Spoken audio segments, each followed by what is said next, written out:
Bonjour, voilà, c'est Mickaël, chevalier du savoir, et nous sommes au Salon du Livre de Lagny-sur-Marne où j'ai rendez-vous avec Nathalie. Alors on va aller la voir.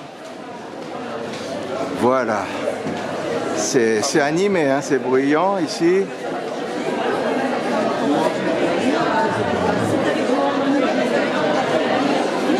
Voilà. Bonjour Nathalie, Nathalie Génété. Bonjour, je suis avec Nathalie Génété. Merci d'être là, Nathalie. Parlez-nous un peu de vous. Je me prénomme Nathalie, je suis Lorraine, j'habite en Provence aujourd'hui. J'ai écrit ce livre en écriture insufflée. Ça fait bien comprendre, c'est pas moi vraiment l'auteur. Oui, d'ailleurs, on voit bien, oui, c'est très particulier, c'est sous forme d'un dialogue avec une petite voix à l'intérieur. Avec la petite voix intérieure, parce que voilà, une petite voix intérieure qui est aussi la voix des autres de lumière, hein, comme je l'explique dans le livre. Voilà, c'est un parcours, un témoignage en fait de faits que j'ai dû vivre avec d'autres amis, des signes extraordinaires qui m'ont arrivé, donc un témoignage qui nous amène à certaines choses qui vont réveiller la conscience. Ouais, certaines choses qui vont être très positives au final d'ailleurs. Très positives, puisque c'est quelque chose qui va nous amener à certaines vérités pour le réveil. Ouais. Et ça a un peu un rapport avec ce qu'on appelle les reliques de Jeanne d'Arc, les secrets oui, de ça nous amène sur des investigations que nous avons faites depuis plusieurs années, où on m'a montré des endroits où se trouvaient certaines reliques de Jeanne d'Arc, justement qui vont amener ces vérités et nous réveiller sur certaines choses au niveau de l'humanité. Ouais, c'est un peu... vous avez des pouvoirs un peu que tout le monde pourrait avoir, mais qui sont en travaillant un peu ça. Tout le monde a ses pouvoirs, hein. Tout est dans la connexion, j'appelle ça de soi en fait, hein. Aller chercher notre clé intérieure. Cette petite voix est en nous, je veux dire, puisqu'on fait partie de cet univers, on est tous reliés.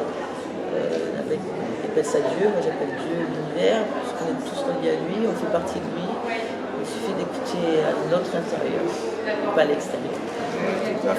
Un peu trop tendance à écouter l'extérieur. Et d'ailleurs, oui, la liberté de penser est assez importante. Vous dites beaucoup dans votre livre, essentiel. Ouais.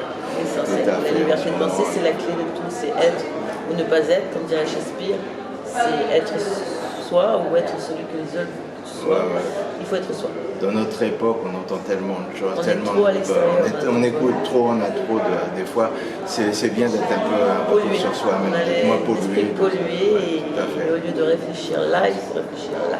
Ouais, au niveau du cœur. Tout passe par le cœur. Je suis assez d'accord. Ouais. Des fois, il vaut mieux s'écouter que tout ce qu'on entend. Et enlever les peurs. Parce que les peurs, c'est le barrage. Tout à fait, on est un peu conditionné, mais bon, ça serait pas mal de revenir un peu sur soi-même et de s'écouter. Parce que le jour où on se réveille de tout ça, eh bien, on peut découvrir qui on est dans l'âme, je veux dire, et de comprendre qu'on est toujours là, on revient tout le temps. Et d'ailleurs, vous avez des témoignages, vous le dites, donc vous avez, en fait, c'est que vous avez prévu certaines choses, la voix vous disait certaines choses, c'est ça qu'on voit beaucoup dans le livre. Depuis 2013, j'ai des messages qui sont avérés vrais, hein, je veux dire, parce qu'il y a les attentats qui m'ont été donnés, il y a beaucoup de choses qui m'ont été données. Les attentats de Charlie Hebdo, etc. Voilà, on en parle un petit peu là-dedans. Voilà, c'est pour annoncer en fait des choses pour notre réveil. Tout à fait. L'humanité, si on suicide, devrait se réveiller spirituellement. Donc, embauche-moi si tu peux, un excellent livre. Vous avez des réseaux sociaux où on peut vous suivre? Facebook, Instagram, Twitter. C'est Embauche-moi, je n'en peux plus de ce monde. Oui, Embauche-moi, je n'en peux plus de ce monde. Un livre très intéressant de toute façon, une très belle lecture, assez fluide, assez facile à lire, où on a envie on le lit assez vite, on est assez bien emporté par ce dialogue. Enfin, c'est assez particulier, vous verrez. Beaucoup d'humour, parce que c'est important l'humour, ça rime avec amour. Ouais, c'est vrai que l'humour c'est assez essentiel. Abonnez-vous de toute façon, je vous conseille de vous abonner à cette chaîne. De toute façon, vous êtes de plus en plus nombreux à me suivre, je vous en remercie et à bientôt pour une prochaine vidéo.